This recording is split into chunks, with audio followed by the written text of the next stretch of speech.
What is going on, everybody? Welcome to another Sooner or Later Sports. It's your boy Coop, and I am joined today with not Jay. Jay is making bad decisions in Las Vegas, so I got K Chris with the horns down. Chris, what's going on, brother? Hey, not much, man. Just another really good and interesting football weekend. It was cool just to be able to sit there and glance, observe, watch all of those things to see. And I know there's one team that we definitely may talk about because there was a little bit of Mhm. Oklahoma sprinkled in there. But regardless, though, it was a great weekend, man. Great weekend just to kind of refresh, hit the restart button, and get focused back on what's really important, that OU football, right?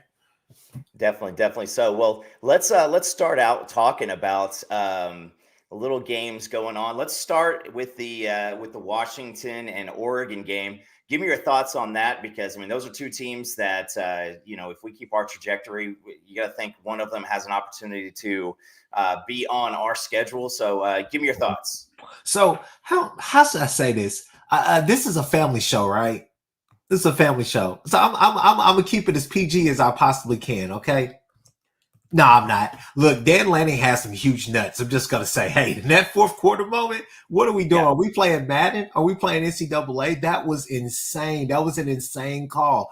Now, I will say this: as critical as I have been in the past of Bo Nix, best game I've ever seen him play, and he's Yeah. had some better performances. But all around in that game, to be able to answer, hit the passes that he was, it was incredible performance. Um, to me, I'll say this right here: these are two evenly matched teams. As much as we want to sit here and say OU and Texas should meet back up in the Red River game and in the Big 12 championship game, they probably should meet back up as well. Yeah. Their defenses are sound. I think I want to say Oregon is a little bit better. You know, my biggest problem with the game to end it was simply, I mean, Oregon was playing against their top two cornerbacks. They both got injured and Yeah. couldn't play on an island like they wanted to, so they had to help. Michael Penix is a problem. I think when he gets going, they had a perfect defense for him in the first Yeah. half. They were able to limit them to a lot of different opportunities and make them really work the field. But in the second half, he just really prevailed. I thought it was a great game all the way around and all facets of the game, special teams, defense, offense, all those different things. I just thought that I thought that it really came down to coaching, came down to a couple of decisions, man. But it was a great game, and I think simply because I don't know when Cam Rising is going to come back, and I don't know if and when he does come back, if they're even going to be just a one loss team. And then USC, obviously the problems that they have. So I mean, these two, I look for them to play again if that's possible. Yeah. So, I mean, I also want to say, let's see here who said it. James said it in the chat, and I kind of believe this is you saw Washington. They finally are at a spot to where I think that they believe in themselves and they think this is the time, right? So we heard the Penix the Penix chatter when he was in the Big Ten, and then he comes over here. Last year it was really big. It kind of dwindled. But they are a team. I mean, they've got wide receivers that are going to be able to hurt you Mhm. in a lot of different ways. They ran the ball very well. I mean, I didn't expect that type of a running game out of Washington this week. But you see this highly skilled team who has confidence and Mhm. they know their game plan and they're bringing it out right from the get. And that looks great because I thought that one of the things that I wanted to see is when Washington was faced up with some adversity, what were they going to do? Mhm. And because you look back on the other side in Oregon, they take Dan Lanning's personality, right? Because they walked Mhm. in there into the Colorado game and they enforced their will. So if you watch that game and you saw two crap defenses allowing two offenses to do what they want, you were seeing it wrong because these are two highly skilled offenses and two Mhm. defenses that were just holding on for dear life. Yeah. And so, yeah, go ahead, Chris. I was just gonna say, man, for me with Washington, you you have to win some of those 50-50 balls. Meaning either you're getting a pass breakup or you're getting a PBU or you're getting an interception. Like you have to win some of those 50-50 balls because Penix will throw you a 50-50 ball. Let's just be honest with you. I agree. I agree with everything that you just said. I mean, it was a great game all around, and it had you on the edge of your seat for a while. Like I said, I think what it boiled down to was just the play calling down the stretch. And I know it's easy to pick apart and try to poke fun at Dan Lanning for that, but he was consistent the entire game. Do I think Bo Nix could have?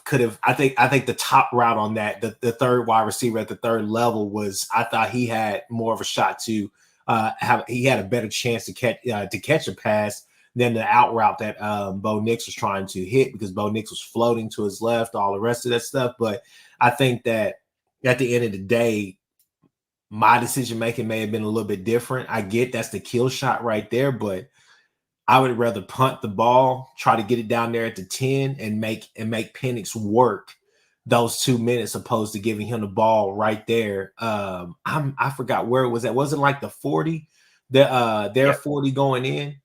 It was on Oregon's like 40 going in, right? Yeah, I would rather make him work the field. He's going to make those unbelievable passes. Then he's going to do that. And yeah, there'll be 40, 50-yard gains, but that's putting the ball right back there at the 50-yard line for them, opposed to with the clock as urgent, making it really urgent for them to move the ball. So that's what I would have preferred Dan Lanning to do. But I mean, overall, you can't really be too mad at it because he was consistent the entire game.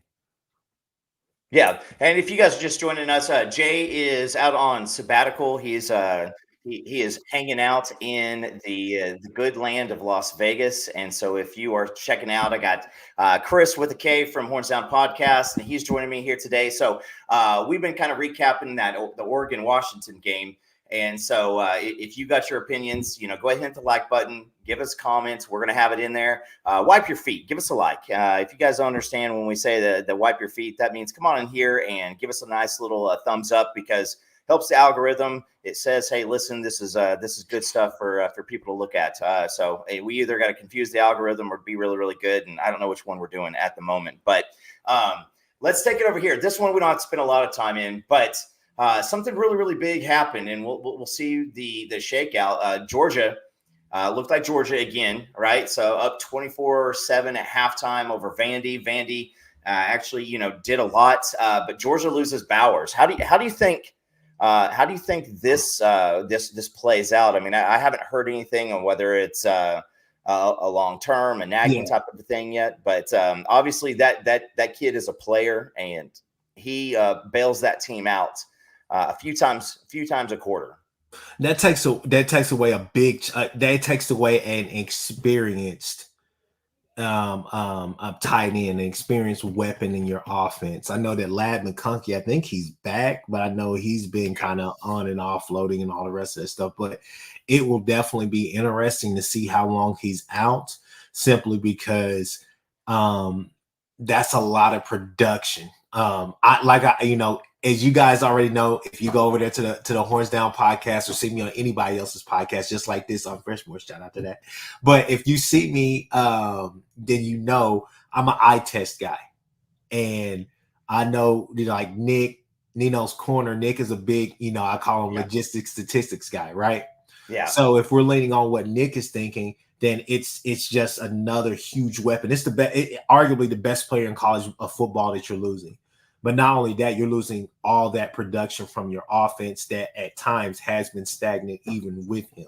So it will be interesting because, Ra Thomas, you could go down the list of wide receivers they have that are just speedsters and just are gamers. So they still have weapons. And I think the belief is that Carson Beck at some point will have a kind of a coming out party to show that why everybody coming into the season thought he could be better than what Stetson Bennett was. And even though Stetson Bennett is a two-time national championship quarterback, right? So it's really interesting, man. I think Georgia is still Georgia. I think Georgia will rely heavily on their defense. I think they'll go back to that. I think you could see them possibly shift towards kind of a that Jake Fromm era for a little while, where it's just kind of game managing, making sure that we're in the right spots, we're doing what we need to do, we're scoring when we can. And some of these games may be tight, but at the same time, it's Georgia, and they're younger on defense. I mean, when you lose that many draft picks over the last 2 years, and these guys are going in the first round, that many first round draft picks, it's only natural that this happens. But they haven't really hit a serious decline. It just hasn't looked as dominant as it has in the past. Yeah, and I liked Mark Stoops' comments after the game last week. It's they've spent good money on these players, and for every one that we have, they've got 85 of these guys. So people are the I guess the honeymoon and the romance is done with Georgia. People are tired of it. They want to see Georgia go down and lose. They're not going to be tested until the SEC championship game. And I don't even know if that's going to be a really big test. Alabama skirts by barely over Arkansas, this week. And it's just tough. I mean, it's a tough game in the SEC right now. And you don't really feel like there's anybody who's standing out. I still think, king of the hill mentality. Georgia is an absolute, they're top of the hill. You're going to have to knock them off in order for me to say put somebody else at number one, because I really don't care. It's time to just get yourself in the Final Four, and you're going to have to beat the big boss in order to move on. And so you just keep on winning. So another one that I do want to point out is A&M, Tennessee. If you like ugly football with not a lot of execution, that was the game for you. I don't know if you got a chance to check that out. You got to see Joe Milton, 100 yards passing for the day, a touchdown, a pick. You had Max Johnson, 0 touchdowns, 2 interceptions. They don't have anybody else, and they're just tossing folks out there. What's your thoughts on this game? Did you get a chance to watch this one? Or I did get to watch it, and you know what? No Joe Milton slander today. I'm sure that everybody knows how I feel about Joe Milton, especially how I like to say my friend Jay. Okay.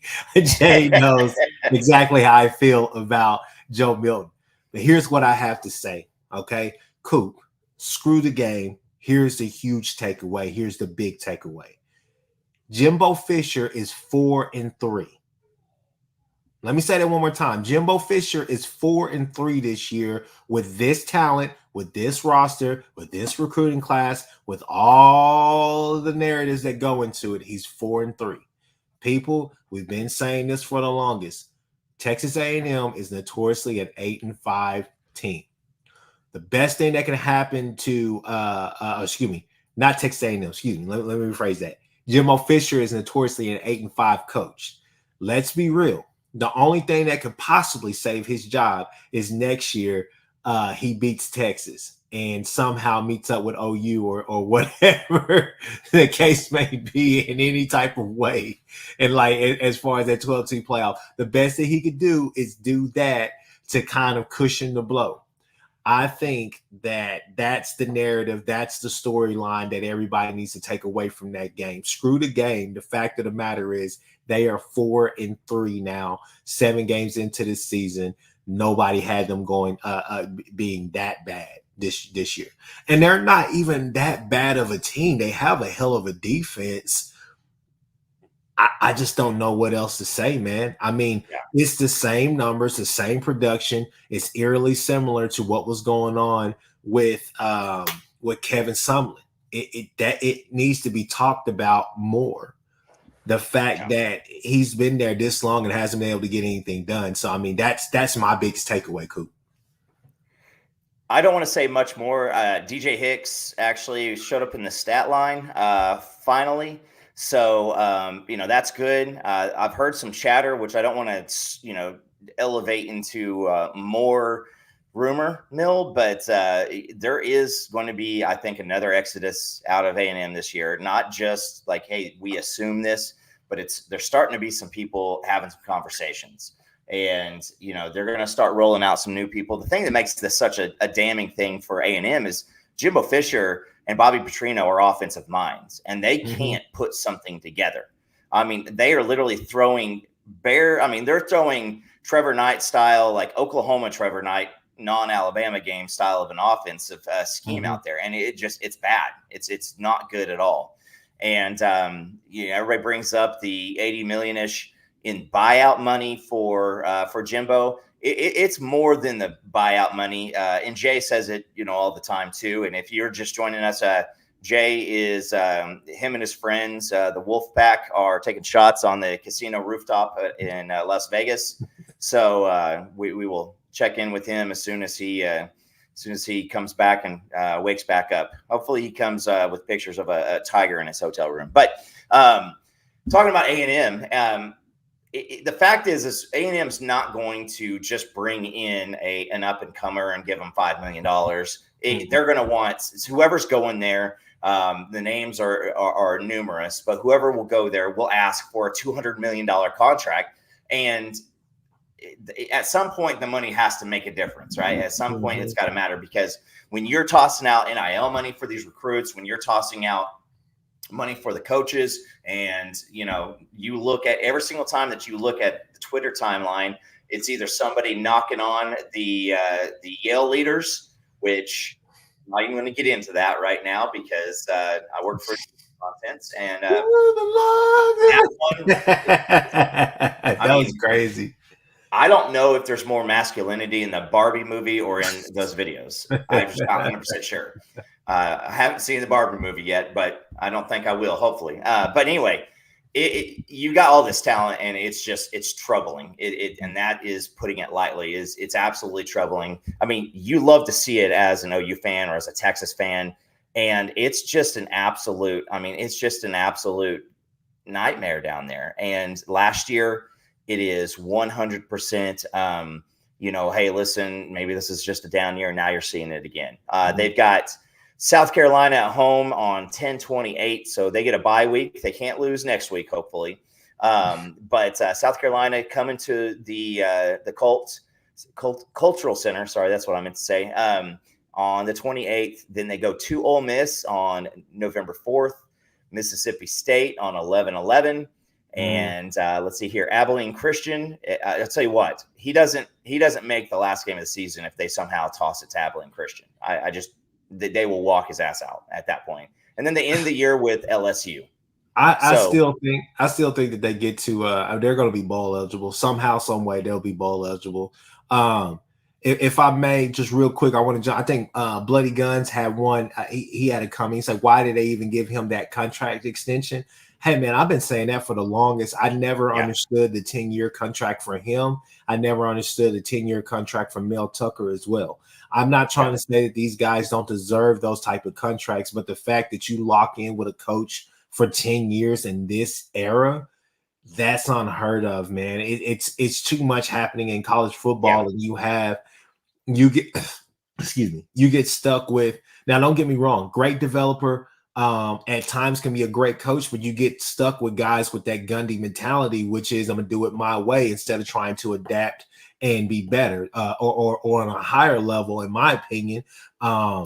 Look at Dabo, So I think these 10-year contracts are crazy because you're locking in, you're giving them these $90 million contracts, and at the end of the day, you're stuck with $77 or $76 million for a buyout. I think Robert had another good one. He said Texas A&M buyout for Jimbo and staff, probably $150 million. I mean, let's be real. I mean, that's what you have to account for, and account for things like this. They have the hype, they have the recruiting classes to back up everything that they've done. They just don't have the production on the field to actually say that. And don't get me wrong, it's not like players are not going to the league out of there. But the fact of the matter is that you would think that the winning cures everything. We wouldn't hear near as much as we do about locker room stuff, a lot of in-house stuff that goes on in Texas A&M if they were actually winning. Yeah, and I think Bingham brought it up, the NIL and character with it. I want to really, really focus on that one, because there is something to that. And I'm going, I mean, I'm on the record of making a comment that when Peyton Bowen flipped out the Oregon hat and said that, I stayed under control because I heard I had some people telling me some other stuff, but I stayed under control on that one. And tactfully was like, guys, this is a big deal. You can't have, guys like a Woody Washington on your team who has given everything for him, played through injuries, and then he walks in and a freshman's making a mill and, flashing all of his other stuff. I think that the culture and the NIL is the way that you can do this correctly. And I don't think it's being done correctly down south in College Station. I think that 100% it is an absolute chaos factor just waiting to be had, because if OU, some of the numbers been tossed around at like $60K per player at least, and that is just kind of like, this is what we are trying to shepherd in for you. And then if you want to come in, you can get your earn. So you can come on, you can do podcasts, you can do shows, you can do stuff like that, and you can get your own money. You can print T-shirts that half the world is going to think is hilarious, and 1/10 of it is going to make fun of you. But with all that being said, is there's some shady stuff going on down there, and we'll wrap it up with this. But you said it 100%, nailed the head. Winning cures everything. Because I promise you, if we're sitting here at 4-2 this year, we're just as tight. We're just as uptight, and you're just as worried about what's going on. Yeah. Because that distraction is not something you need to add on to us going to the SEC.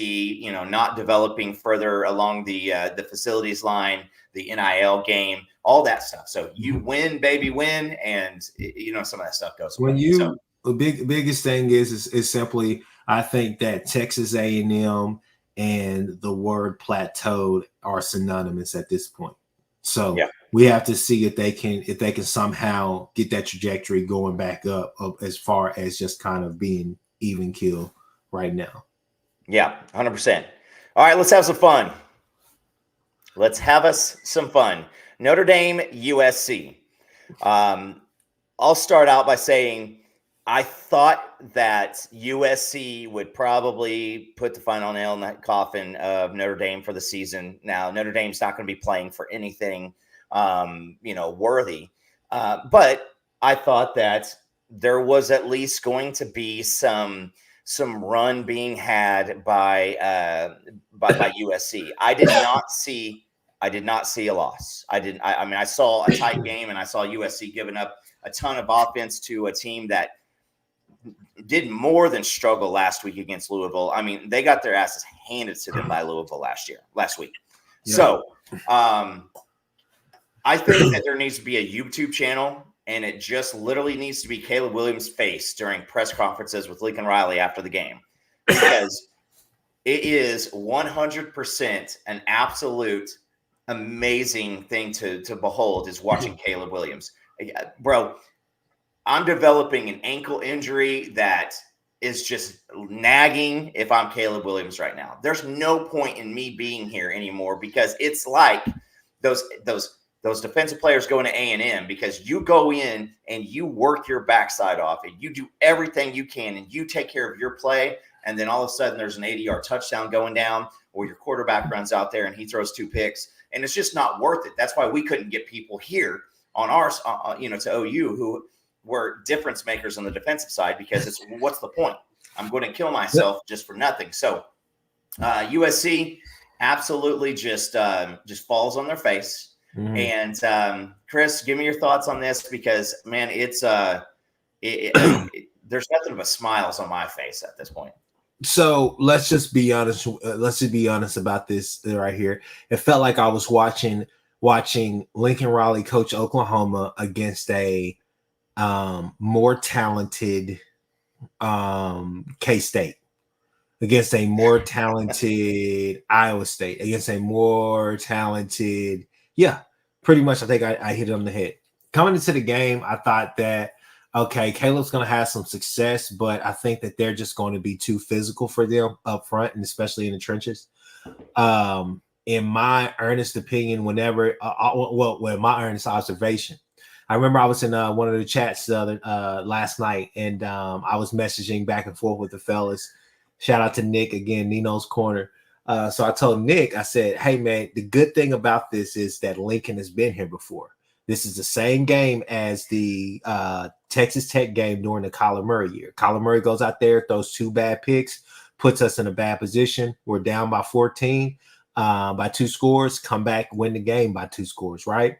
So then all of a sudden, as soon as I'm finished texting that, Caleb throws a 3rd interception. I say, bump all that noise that I just spewed out, because that is not what's happening tonight.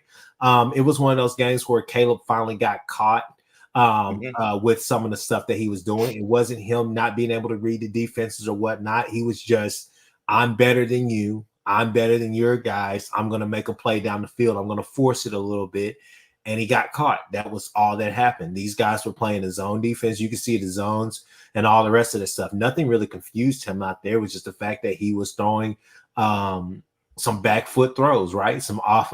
He's floating to the left like he's done. I mean, you saw it happen. You saw him do it and be successful against Colorado. It's probably one of the games that stands out in your mind, at least for this season. He's making those passes, hitting them right on key. The fact of the matter is, it wasn't necessarily on the defense this time around. It was actually on Caleb for putting them out there in those short yardage situations. Let's be real. As much as we want to talk about Alex Grinch and that problem, which it is a problem, the fact of the matter is simply this right here, okay?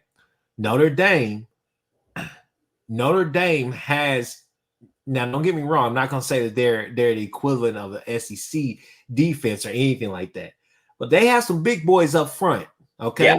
On defense. They have some big boys up front on that offensive line as well. So when you're putting your defense on their 20-yard line, their 30-yard line, things like that, and you're putting them on their 10-yard line, and you're coming out there with those 260, 280-pound defensive tackles and defensive ends, 240-pound defensive ends, it's not going to work out that great, okay? So thing about it is that they still have a lot of football ahead of them, and we all know, look, as much as we want to sit here and crap on Riley's a good coach, okay? Really good coach. Maybe they figure out, maybe they don't, but there does need to be some type of change. I watched Greg McElroy, how do you say his name? Well, I watched his podcast today, and he was like, I think they need to change up the way that they practice. Got to. Tackling different things like that, they need to change up the way that they practice. He said there is a problem with the way that they practice. So I don't know, man. I thought it was a great win for Marcus Freeman, though. I think that that's something that's kind of going under the sun. I think Marcus Freeman has had a great year 2. I don't think he's quite met the expectations that a lot of people have for him, especially in this year. But at the same time, being 5-2 now? 5-2, 6-2? It'd be let's go with 5-2 because they had that week 0 game. Yeah, either way, I would just say, man, it's still they've done really well for them, and I think Sam Hartman has had a lot of success. One last thing I would say is this right here: if you're USC, you're kicking yourself. Why? Not because Riley said the defense played really well last night. No, he didn't. Fact of the matter is that coming into that game, Notre Dame can't move the ball anymore. First few weeks, Sam Hartman was Heisman Central. That guy right there looked like clear-cut Heisman favorite. And this could have been his Heisman moment. Last few weeks, they've had a lot of lingering issues on the offensive side of the ball. And I don't know, because they're pretty damn good offensively. But I'll close it by just saying this right here for myself.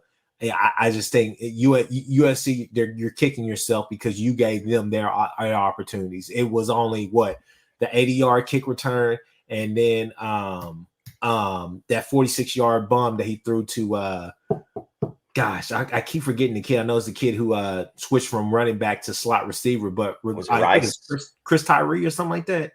Oh, Tyree. Yeah, either way, I mean, those were really the 2 big plays. Every other score that they got was really off of just the turnovers and good field position. They couldn't move the ball. And I'll bring up this comment from Mutt because I don't know if when you saw that video, that was more ridiculous than the yell leaders. And I thought, what in the water boy is going on here, where they had the the guys returned the punts, and somebody had like the Roundup, spraying them with the Roundup can. I mean, it was just listen. It's you got Dion, who's doing some stuff that is not exactly what you normally see. It's a little off the beaten path. I mean, at this point, if that video hits the internet, I mean, you just got. I mean, you got to do something. I mean, I don't know. Maybe Lincoln Riley needs to go kill a man or something like that to get the focus off of his off the coaching tactics, because it looks ridiculous at this point. And it's an all around thing. And Jay, texted me during the game, and I said, hey, listen, that quarterback, we saw it here for several years. You're not going to be able to mask that eyesore of a defense, every single game. Eventually it's going to catch up to you. This reminded me of the Baylor game. And it's just hard to watch some of the stuff that's going on, because again, it's at this point, I think I'm personally to a spot where I can go, listen, I'm done. Like, I'm done with the Lincoln Riley stuff. But it's a continual content, as Cousin Eddie said, it's the gift that keeps on giving all year long. Yeah. So we'll see what happens here. I also saw somebody posted a tweet like USC's playing like the coach was leaving in the morning for an interview. And I mean, that's what it looks like. It looks like an absolute joke. So, wrapping up, we'll kind of save this. If you guys have any thoughts or any games that you wanted, wanted anything on, let us know. Coop, you can't let that man Raleigh. You can't let him live with that press conference that he had. Are you serious? Oh, he said when Lincoln said, he said, I've coached teams that lost the game. He said he lost the game of the year. We still end up winning a championship or basically some sort of essentially what he said. Conference championship. Yeah, the part that killed me was whatever he said. And he said in one of those teams, we lost. It was one call away from going back to the championship. The irony of that situation. It's crazy. I mean, does he believe what he's saying? That's what I want to know. Or does he know that, like, he's got his on camera personality that he has to keep up, and then behind closed doors, is he just going like, Mark Davis, can you give me a call? I'm ready to live in Vegas.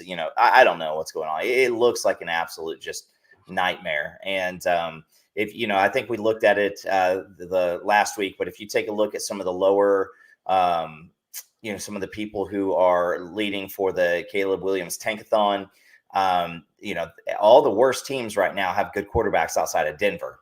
Mm-hmm. And I promise you, Sean Payton would love to see that happen. So, but yeah, when Lincoln Riley goes in front of the press conference, if you listen to anything he says, he don't believe it. God don't believe it. Nobody believes what Lincoln Riley is saying. And everybody, I just don't understand, man. If there's anybody, Seth, anybody out there who knows what the newspapers are saying and what the local areas are saying, because, they still believe that they're a championship winning team. And that is called a lack of self-identity, like self-awareness. If you still think that you're a national championship or any type of a championship team, you have not been looking at yourself with very, very even keel eyes. You are believing your own press clippings. So it's just a bad situation, and you're now seeing everybody on the USC Twitter, USC message boards, and everybody's like,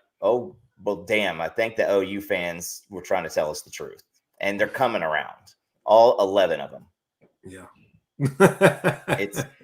it's again, at this point, they're probably, a lot of a lot of USC fans and Fairweather fans are probably thinking one thing, and the waves look pretty good right now. I think we're going to head down to the beach, and they can quit thinking about football, and they can just get off and go do that. And I do see it. The fact that the biggest slap in the face started before that game, with Notre Dame being a favorite to win, that just told you everything you need to know. because again, I think that that offense couldn't, like you said, couldn't move the ball at all, even a little bit, and it looked bad. And a lot of mistakes happened, and that's how that game was. I mean, Notre Dame had no chance to offensively score that many points, just pure on their offense. They needed some help to do that, and we'll see. It'll come back the next week. I don't know what the next game is off the top of my head, but they'll go out and they'll throw another big. If they have another embarrassment, expect it. Utah is at home next week. Yeah, they got Utah at home next week. So if it's 2 in a row, Caleb Williams is going to have a nagging ankle injury going forward. I just Fournette. starting to feel it. Leonard Fournette, 100%. All right. Any other games? We had Oklahoma State, and they look like they've got some stuff. I think the hottest team in the Big 12 behind what you see from Oklahoma and Texas right now is Iowa State. Do you have any words on anything that happened just freshly in the Big 12 this week? So a couple of things. One thing I would say right here is that I expected Oklahoma State to play better football. They've who was it? Iowa State. They lost to them, and then bye week, and then when they on a bye week, and then they had Kansas this week, or didn't they played somebody? No, they played K-State. Didn't expect them to beat K-State. K-State. So it's a couple of things. It's quarterback central basically for me. One, I don't know what the hell is going on with Jalen Daniels. I would not be surprised if he came out there and played against us, but I've heard some faint rumors. Please do not quote me on this. I do not know if it's true or not, but I've heard some faint rumors that he may be done for the year. Yeah. So yeah. So I do know that he was it the Texas game that he was cleared to play, and then he didn't want to, and now he hasn't come back out since then. So I mean, just from a be a man, say it with your chest kind of mentality. Mm-hmm. You don't wear what you wore out there to Big 12 media days with the watch of your own highlights out there to need a backiotomy for the whole year. I just don't understand that. Now, if he's genuinely hurt, that's it is what it is. But right now, I mean, Kansas is now 5-2 and 2-2 in the Big 12, and he could be easily the difference between them and maybe a Big 12 championship appearance. Yeah, and it does bother me. I don't think that O-State wins that game if he's playing. And hey, you know what? To be honest with you, I know we're giving him spotlight. Shout out to Jason Bean, man. Jason Bean. Yeah. Unless if Jalen Daniels comes back next year, Jason Bean needs to go somewhere else. He's a starter. I think that he's a starter, and I think he's a starter at some Power 5. It with some Power 5 teams. I think it has to be the right scenario, but I think he's a starter as well. The next one that I would say is that my aunt called me and told me that I didn't watch the game, but did K-State make a quarterback change? Yeah, they got he's the number one dual threat quarterback a few years back, and dude looked pretty salty. He looked pretty salty. Will Howard. You see this a lot with I'll call it the Matt Castle, Jimmy Garoppolo effect, where you can come in and take over for somebody else and you look lights out, and then you go to a different team and we never see it again. And, Will Howard looked like that, when he looked like dog crap 2 years ago. Last year he comes in when Adrian Martinez gets hurt, and all of a sudden he looks like a completely different quarterback. This year, he has yet to look anything like he did last year. Mm-hmm. Does a little Deuce not being there? Does what was the big wide receiver that they had last year too?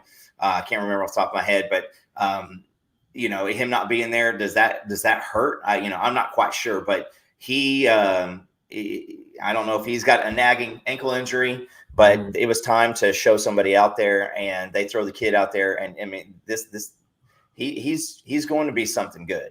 That Iowa State team. This is the thing I'll say about this. Two things. First off, I think they found their quarterback.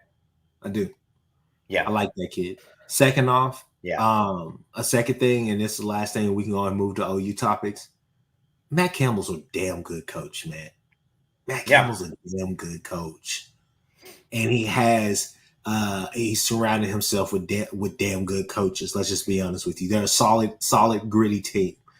Obviously, there are things that you can take away, but I think that for Texas fans out there, if you're listening, I think this is a game that you mark on your calendar, because this is one of those games right here that, just like us, don't get me wrong, because we got to get past the. For me, I think that we win this game this week. We go on the road, take care of our business up there in Kansas, take care of our business in Stillwater. I think it's kind of smooth sailing the rest of the way. I think West Virginia West Virginia plays like they know they're going to lose the game. Like they play so close to the hat, to the brim. But basically, I think for Texas fans, this is a game that should be on your radar, especially going down there, going up there in the cold weather and all the rest of this stuff. Matt Campbell will have a good game plan, so we'll see. But I mean, they've had success against Iowa State just as much as we have. They played them some really tight games though, but haven't we all, right? So yeah, no, I mean, hats off to what Iowa State is doing, man. It's just, hey, these next 3 weeks are going to tell it all. These next 3 weeks are crucial, not only for OU, but for a lot of teams in the Big 12, especially those teams trying to play catch up to what OU and Texas have done thus far. 100%. And Iowa State right now is right behind us at 3-1 in the conference. So they are number 2 in the conference right now. And yeah. I promise you, there's nobody I know of, heard of, or even heard of that would have taken a bet that they would be number 2, 4 weeks later after the season started. And so, I mean, they control their destiny. They're going to continue to go. And, it's if we do a rematch against Iowa State, that would be an absolute damning conversation for several teams that don't reside in Ames or Norman, because I mean, Oklahoma State and Iowa State. I know that I personally said that these may be two of the worst teams in the Big 12 at one point this year, and now they're number 2 and number 3, and then Texas is there. So it's crazy that we're seeing people on Twitter talk about how Texas jumped a spot this week. You're 4th in your conference, guys. What are we doing about that? So, but K-State's 2-1, West Virginia's 2-1, Kansas 2-2. You got Cincinnati and UCF bringing up the basement. So let's talk UCF. They come to Norman.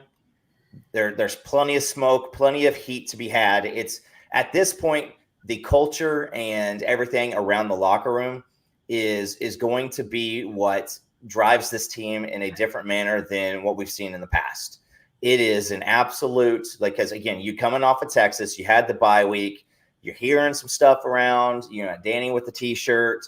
A lot of people are starting to go, oh, maybe Brent Venables was the guy for the job. And so give me your thoughts here. What do you think the focus was during the bye week for Oklahoma? What are your initial takes here? It looks like it's about a 20-point line for the weekend. It's 11 a.m. ABC. What are your thoughts for UCF? I think that I really believe that the focus has been, okay, let's get back to us. Let's get healthy. Let's give these players a break.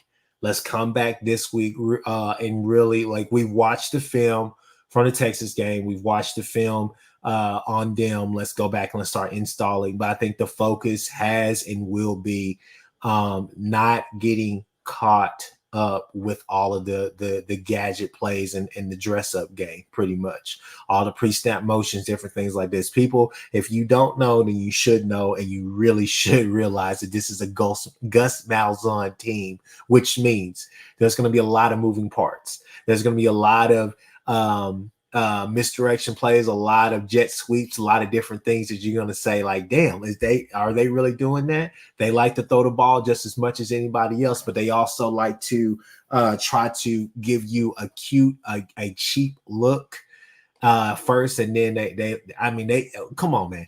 Go back to Auburn and see the things that they were doing with Schwartz and all the rest. Now they had to, because quarterback play really kind of dwindled down the line. That was kind of, to me, one of the things, the catalysts for Gus Malzahn's exit from Auburn.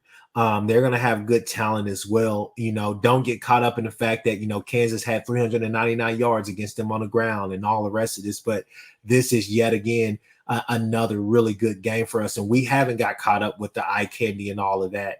To me, the biggest thing and the best takeaway that you can have from this game is that one is is a win, two, nobody got injured, and then three, the biggest thing is that you're mature enough to handle the moment. I know that we talked Dion talked about that an awful lot, but the fact of the matter is, if you're able to handle this moment, meaning that you're able to go out there after a historic win, a really good win, or legacy drive, whatever the case may be, however you want to characterize that Texas win, that's the biggest thing. I want to see maturity. That tells me that you take your chances of making a CFP, the college football playoffs, and making some noise. That shows me that you take it seriously.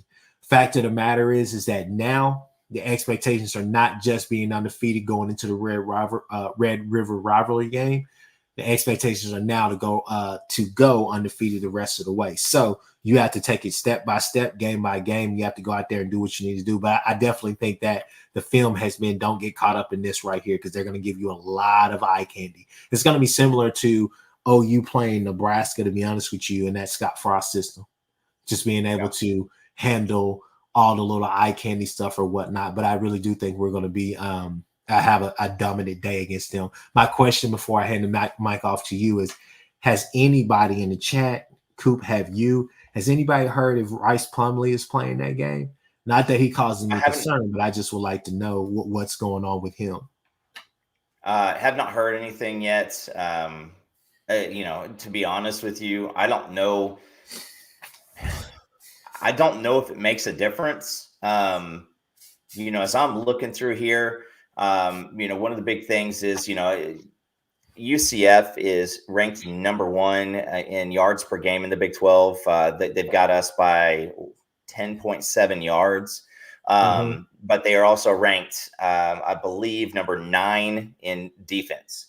So they've got the offense. They're going to go out there. They're going to run the ball. And then the defense is going to be a sieve. That's how it's going to be. So if Plumlee does come back out, you got one of these, if you're saying that he's gone, he's not playing, and it's the backup guy, I feel like Reese Plumlee is the guy who likes to give the ball away, and we've got some folks that would acquiesce his request if he's playing, but I think that it's going to be the other side. It's going to be whoever is out there. I think that the defense knows that they gave up 30 points, and they want to try to go out and shut out somebody.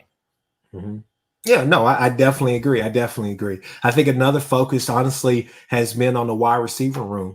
Let's just be real. Andre Anthony is I love the way that Teddy put it on the Oklahoma breakdown, is that it's a big loss, but not in the way that you feel like, hey, my offense goes directly through him. No, it goes through a lot of different guys.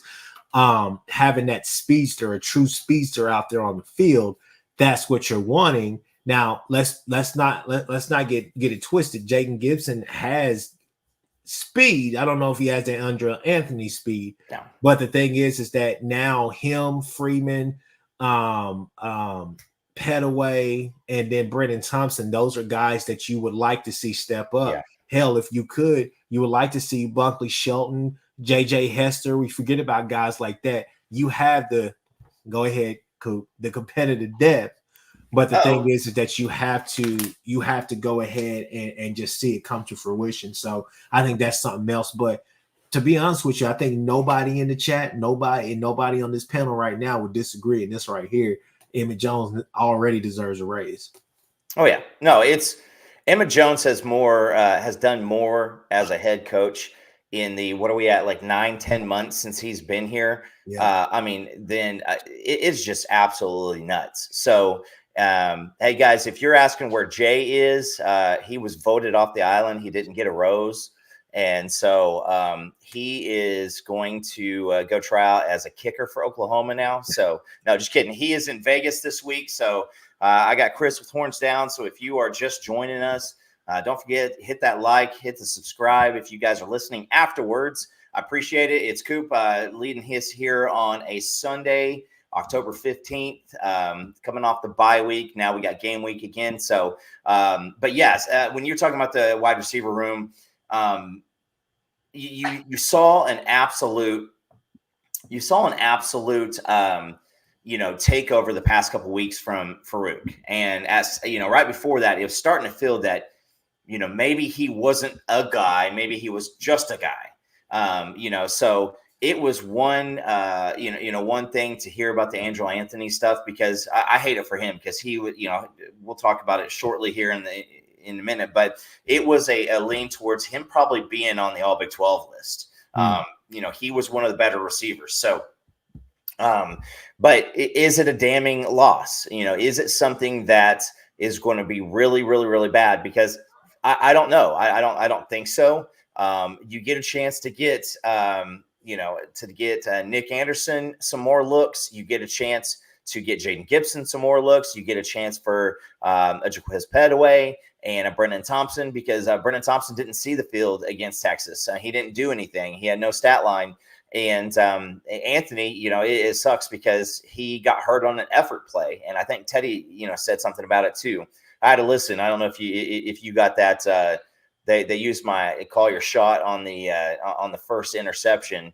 And it was pretty cool because Jay sent it to me, and I was cracking up laughing because I thought, man, maybe I went too deep on that. But anyway, but yeah, this during the off week, you got to think that wide receiver rotation, the offensive line rotation, and hope to God special teams were things that were getting worked on. Special teams, we have seen special teams bite us in the ass here recently. And, again, kind of like we talked about the defensive line at the beginning of the season, you don't need it to be excellent. You just need it to not hurt you. Yeah. And that's what we're looking for out of special teams. Yeah, man. You just say, hey, come on, man. Look, it feels like R.A. Dickey is back there and punting for us, kicking knuckleballs. You know what I'm saying? Like, what are we doing? There was a point at the game. Did you go to the game? Yeah. Do you remember that? It was like, I think it was like the third or fourth time that we had a punt, and when he finally kicked the good one, everybody started clapping. Yeah, everybody clapped like nobody said anything. They just clapped. When you watch a bad offense get a first down and everybody does the like sarcastic like. Yeah, that's that kind of cracks me up. So, but yeah, no, I mean, we got to see something from the running back room too, because somebody brought it up earlier. Kansas ran for 399 yards against UCF. I do not think that our offense is going to have an issue. I would say if I'm DG, I am trying to go out and just be who I am. And you don't need to prove it. You've already done it. You've already proved it. So what do you do if you're Dylan? Do you go out there? Do you really, really press? They know what they lost in you as a quarterback. So I am absolutely excited for this game. You got to think that the rest of the offensive line and the offensive side of the ball and probably some of the people on the defensive side of the ball want to Dylan Gabriel to go out and really put a stomp on his former team, especially since they've got they've been putting his name in their mouth quite a bit here. And so you want to see yourself get better. It is a 1 week mentality. Try to get out here, like you said, with a win, try to get out here with no more injuries. And we got to see that happen.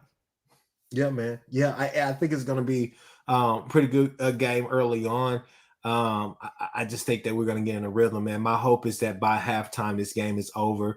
That way we can kind of go ahead and start game planning and focusing on that Kansas trip next week, man. It's just all about getting past to me. I think it's all about getting past those two games. And then you come home and you have, let's just be honest with you. You got a game in Stillwater. That's, they're going to have emotion. Us is just going to be kill mentality. Yeah. But I think you get past those three games right there. You're looking at West Virginia, BYU, and West Virginia at home, BYU on the road, and TCU. and TCU. TCU So last game, yeah. I think you get through those games, right? These 3 games right here, you're 9-0 3 weeks from now, and you're looking pretty damn, confident about what you could do. But it's just, hey, 1-0 mentality.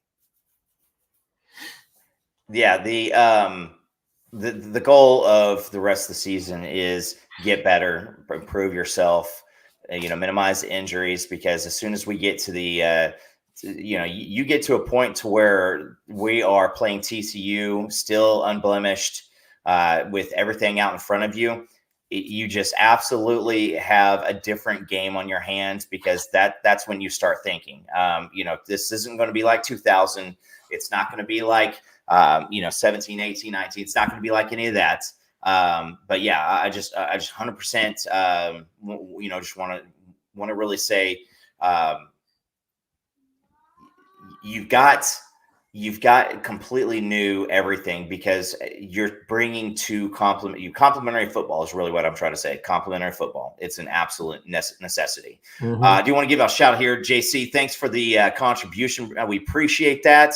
It says, I know that Andrell Anthony is out for the season, but he wins the Emma Jones Award for being the best wide receiver. He was so good they had stopped scheming for fruit for him. And I believe so.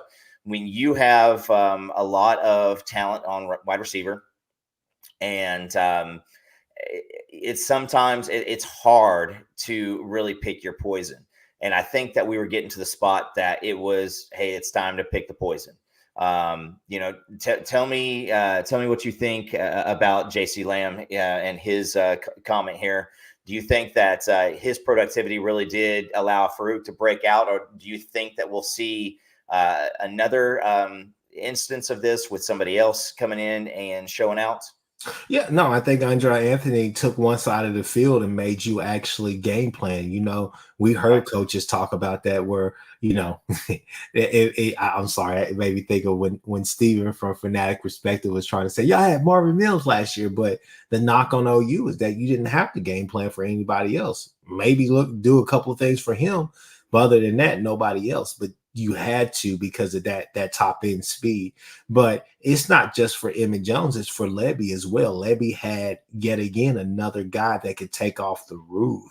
And the thing is that VNS, that veer and shoot offense or whatnot, that's what it needs, man.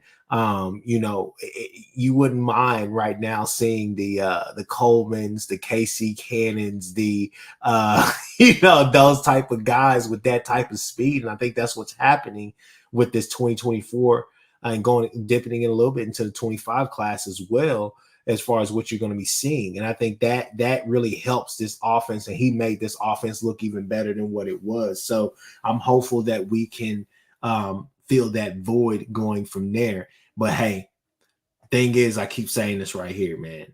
If y'all want to see what the potential of what Farouk can surpass, go back and watch. Just type in his name, Dontario Drummond from Ole Miss. When Lebby was there, Lebby and Kiffin had a game plan for that guy.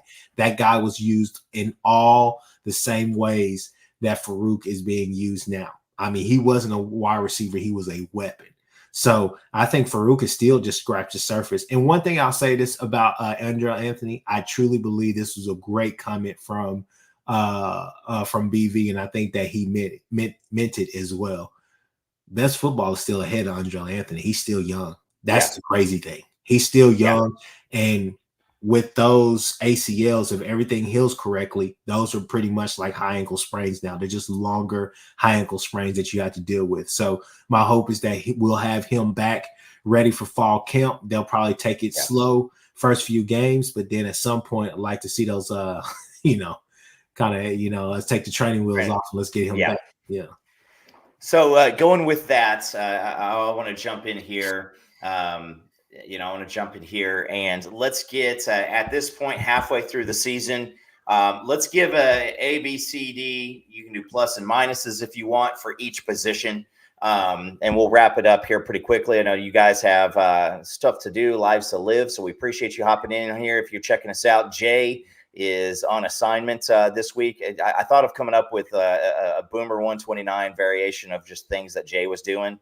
And, but I'm not that intelligent, and I already get sidetracked well enough. So hit that like, hit the subscribe, do it because I asked you nicely. So quarterback. What is your grade for quarterback this year? And I've got mine written down right here. So what is your quarterback grade for this year? B plus. B plus. Okay. I think there's still some things. That Cincinnati game kind of was like, what the hell, SMU and Cincinnati. Now I know SMU is kind of a different story. We talked about that at length, but I would say for me right now, B plus. B plus. Okay. I said A because I think with Dylan, you can't look like Joe Montana or Tom Brady every single game. A minus. Anybody want to do that? Obviously, he's written his name in Sooner or Lore with the final drive. You haven't seen Dylan just, I almost don't even want to say it out loud. You haven't seen a lot of the stuff that you saw last year, and you also got to throw in some Jackson Arnold stuff back there. He looks like he's going to be it, and it's going to be exciting.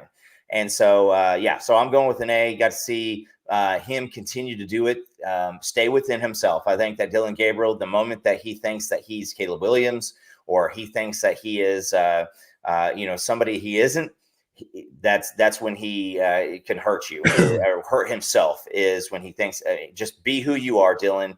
Continue it out, and you go in even with the fact of he has done everything for any scrutiny that he's gotten from us Oklahoma fans. It's starting to kind of make me go, man, I just realized that we've been hard on this guy because he has handled himself the way that you're supposed to, the way that you want your quarterback to. Donating to charity, taking his teammates out, like really investing in his offensive line, his wide receivers. That's stuff that you want to see out of quarterback. I do want to say, whether you got an A minus, an A, if it's anything under that, anything under a B, I think you're biased. If it's anything over an A, I think that you're going crazy. So, anything else to add on the quarterback spot? Let's keep moving. All right, running back. Running back has been a C minus, C, like a solid C thus far. We've stayed on schedule. We just haven't had that explosive running back that we're used to.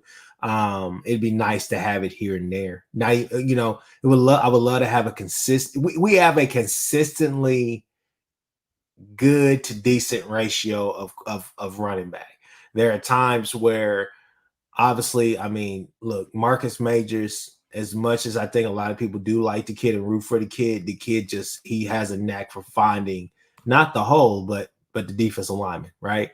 I think Tawee has been our best back thus far coming in the season. I did not think that could be that would add to success for OU, but it has, and he's been durable.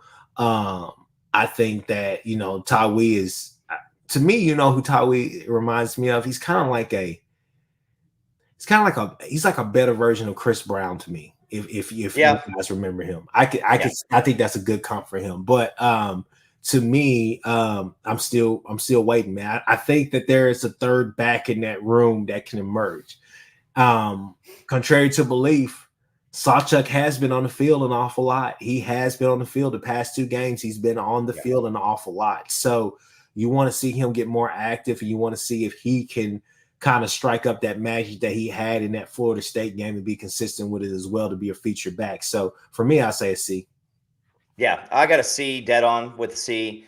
Again, until someone takes the job from Tawee, he needs to be it. And I think that you're hearing it out of Brent's words in his press conferences that he needs somebody to step up and take that. Tawee, I thought Kewan Jones. So Kewan Jones, Chris Brown, more compact Alan Patrick. You look back and those guys all have special. All those guys had special times. they also had, they also were complimentary guys at some point. So yeah, Chris Brown was phenomenal, and hopefully his life is back up and going. I know that he was having some trouble here recently, but yeah. See, I'm gonna leave it there. Hopefully I don't even think that we need an A out of the running backs in the second half of the season. I think that we just need it to be, an argument for is it a B minus or a B plus. So wide receivers. Wide receivers, I would say it's been an A. I would say about a really, like, I'm kind of downplaying a little bit, but I would say like an A minus. I would say for them, because they've been a pleasant surprise this year thus far with that group of how some guys have grown, some guys have stepped up in positions or whatnot. You've heard about it all throughout practice, how crazy Nick Anderson goes, how crazy Jaden Gibson can be. But now to see it on the big stage when that popcorn smell is going around, I give them an A minus. Yeah, I go with an A. I think that they have it's got to be hard for the wide receivers to be out there and be blocking their ass off, and the ball never even get to them because guys are tripping in the backfield, guys are taking the wrong hole, and I think that from just a total aspect, this is the running back was supposed to be one of the biggest strengths we had going in the season, and wide receiver was supposed to be one of the biggest weaknesses, and it's vice versa. So continue to see, again, Andre Anthony being gone. Let's see who shows up. Sometimes people, from a Jaquez Petaway, a Brendan Thompson, Jaden Gibson, Nick Anderson, this is their time to really take a forward jump for those guys. Do something with your opportunity, and it is an opportunity. So hopefully we see one of those guys step up, and maybe we get something better. A lot of all pros and a lot of really good players have needed an injury in front of them to become somebody, aka Tom Brady. So I don't even know. Let's lump in the tight end with the offensive line, because I don't think that just talking about the tight end at all is constructive. But just lump them in with the offensive line. As far as the offensive line, I think that you've seen it's a C plus, and I'm being very critical right now. I think it's a C plus simply because some of the nastiness that you saw the potential of that offensive line, especially when Caden Green came in to the game against Texas. You saw how good they can be. And let's be honest, they created those holes that Dylan was able to get through and all the rest of that stuff. They created a lot. They had a lot to do with that. So you've seen mid-season, you've seen the potential that they have. They just haven't been consistent enough for me through 6 games to get there. But then again, I mean, there's a lot of things that still go with that. There's guys that are open, and there have been some holes there. Just it's a collective effort. So I mean, kind of one of the things for me with the offensive line, they have to help you, but you also have to help them as well. If that makes sense. Yeah. 100%. Yeah. I go with a B minus for the offensive line. I think from the pass protection standpoint, it has been beautiful. I mean, it is not you have not seen outside of the Savion Bird one, and that one was what it is. Like you just don't see that. I think that they rose to the challenge against Texas. Their run blocking has been iffy. But again, whose fault is this? It is the amount of schemes that we were throwing out there is just tough. As far as the tight end, I think that Stogner was used a little bit more in the Texas game. It seems like they had some more stuff schemed up for him. And I think that not much is being asked of that crew. So that's why I just kind of do it not available on them. So all right, let's go D line. Chris, if you want to, you can give D tackles, D ends a different grade if you want, or if you think it's about the same thing. Go. Oh no, it's the same thing. I mean, it's an A across the board, man. They've done what they needed to do. They've been disruptive, and they've made teams get out of their comfort zone. When you could force, and I don't care what anybody says, especially Texas fans about SMU or whatever the case may be. When you force SMU not to run anything that they want to run, they have them to get into that quick game. When you're forcing, because like I said last week on my show, that defensive line, D tackles, D ends, whatever you want to say, and our linebackers, you include them all in that front seven, right? When you can force teams, when you could basically say that the later half of your season, the next 6 games, not Texas, the next 6 games, you're going to have to basically get ready to go back to teams trying to get the ball out of their hands within 2 seconds of snapping the ball.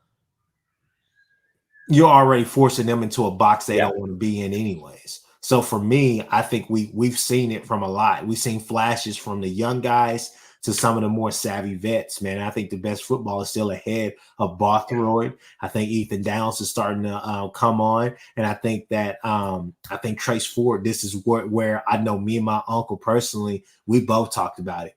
Can we have a healthy Trace Ford for the rest of the season? Can we get to midseason and Trace Ford's not out with injuries? Because I think he's a guy that's going to wear and tear on you, because now, again, that competitive depth is really showing with that defensive line, man, and they are playing lights out right now. Yeah, it's we talked about the defensive line. Don't be a weakness. Now listen, I think that when most of us look at the defensive line, you look at it from an aspect of how well are you sacking the quarterback. But I will say this is over the past 2-3 games, this defensive line has caused absolutely. You saw with SMU, like you just said, Chris. You saw the defensive line is causing you to do something different. You have a game plan. Your game plan goes to hell because these guys are back there all the time. Ethan Downs, I don't know if somebody, teased him and gave him, some extra spicy salsa before the Texas game. Whatever happened, he needs to do that again. And so I love it. I give him a B. I think that the arrow is still pointing up too, because as you get guys like with R. Mason Thomas back, with Grayson Halton, PJ, getting stronger, it's got a chance of being an A. And again, that's probably one of the more biggest surprises that I think that we will end up seeing. So does that arrow continue to point up? All right, linebacker. Linebacker, you definitely. You know what? This is what I'm gonna say about linebacker. I think we're at a B. But the reason why I say that is because you can't get caught up in all the success that Stutzman is having. I think that at Cheetah, I think that we're definitely fine at Cheetah. Kanik has had his highs and he's had his lows throughout this season, and that's if you're really just putting him under a microscope. To be honest with you, I think I want to say that as they improve, I think that it can go from a B to an A plus. To be honest with you, because I know what I'm going to get from Danny. I honestly feel like I know what I'm going to get from Kip Lewis whenever he's in there in the game. But Kanik, as talented as he can be, I want to see him put it all together, all 6 games. I want to see all 6 games. And I want to see McCullough. I think the next step for him is just shoring up some of those things as far as coverages, so he can be out there on the field more. Because if you notice in the Texas game, we ran Dolby out there a lot, which I think Dolby is playing out of his mind too. But I would say for me, I'd say probably a B right now, just a solid B, just because I want to see those two be a little bit a lot more consistent. And that's not to say they haven't had really good seasons. I'm just saying that I want to look at it a bit with a critical perspective.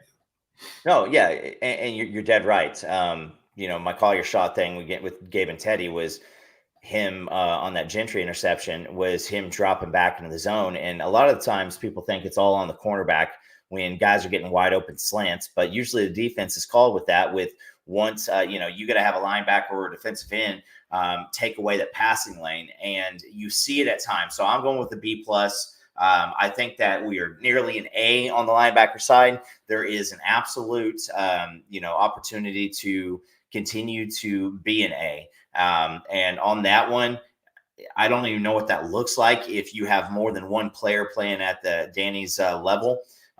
It's hard, but again, do you give our linebackers anywhere above a C last year?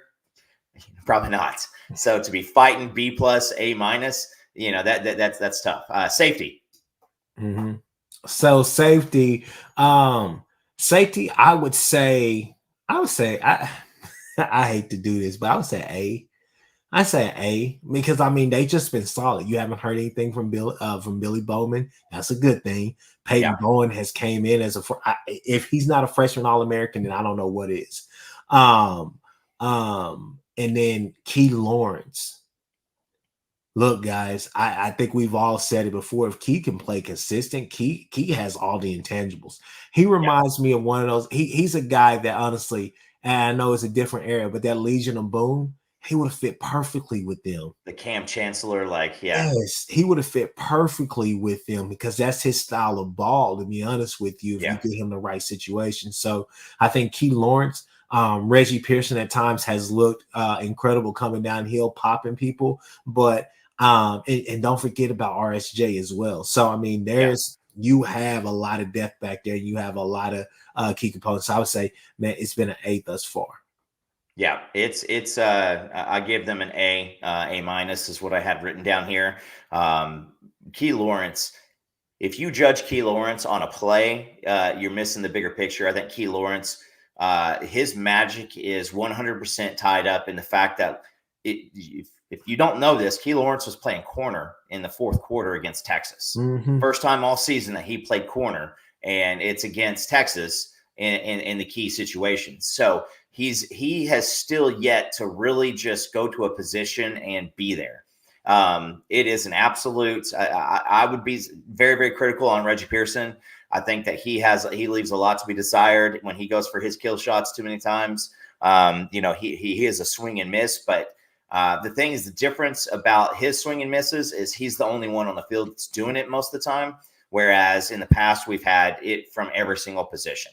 It's just bad. And it reminds me of the movie Signs, when he's just like, swing away, Merrill.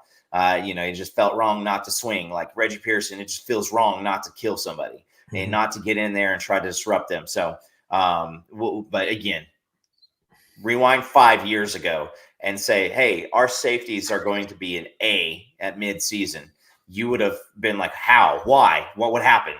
Because, we still have PTSD from, Justin Broyles, Pat Fields, a lot of guys like that who are just guys back there because it's the lesser of evils. Bunch of Jags. Yeah. All right, so let's wrap it up with the cornerback.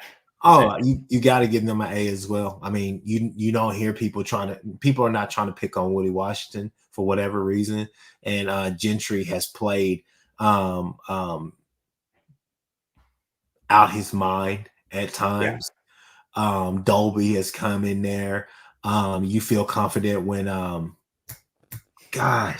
he didn't play in the Texas game. Why am I forgetting his name now? The transfer, Louisville. No.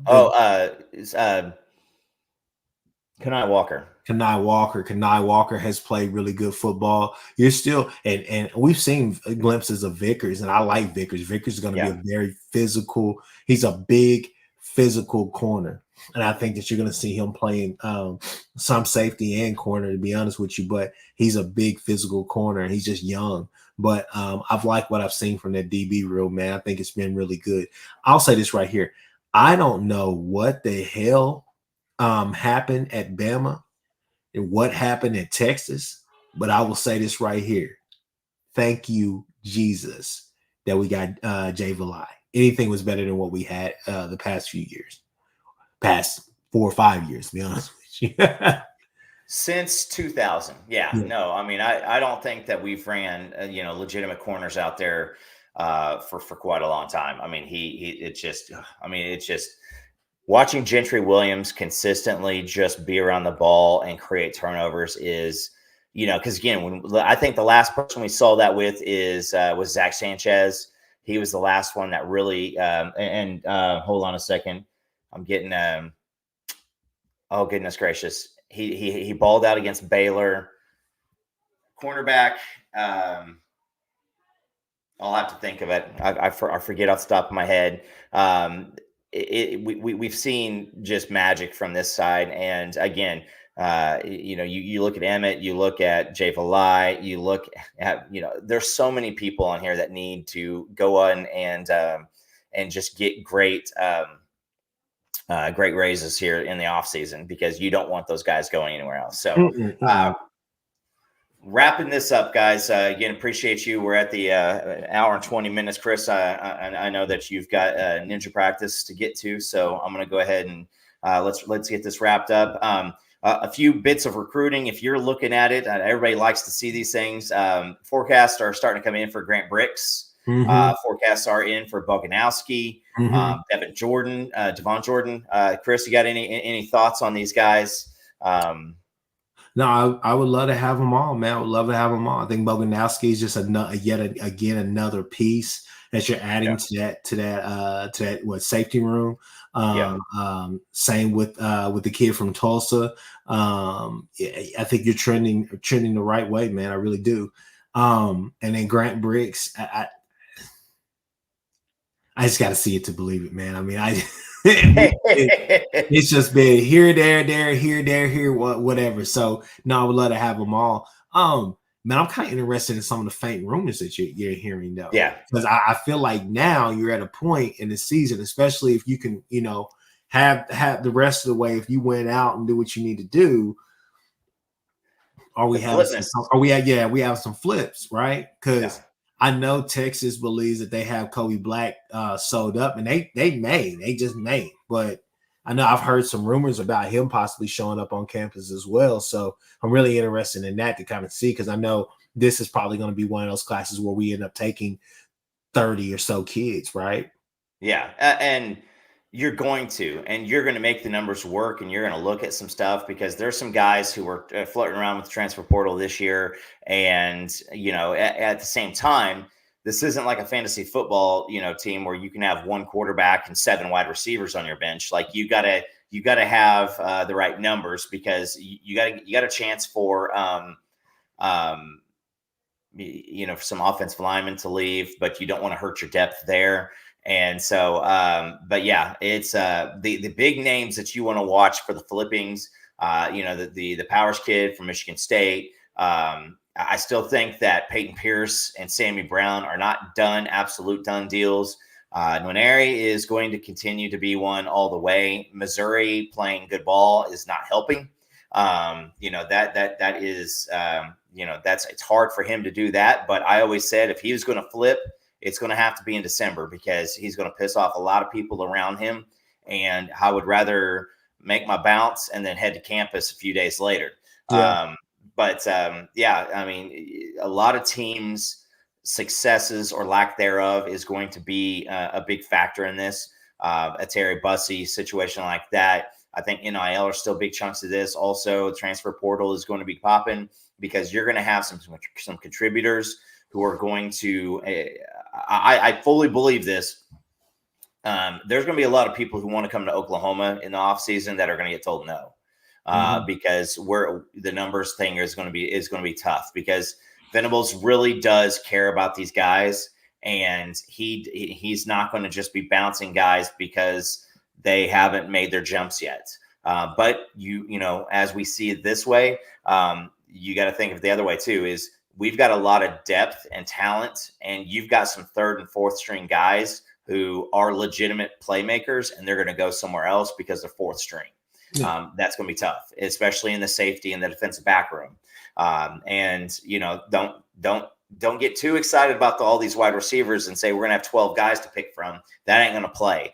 You're going to see some other guys bounce out the wide receiver room too, especially with the haul that he has coming in 25. So, but guys, I appreciate it for tonight. Thanks for hopping in here.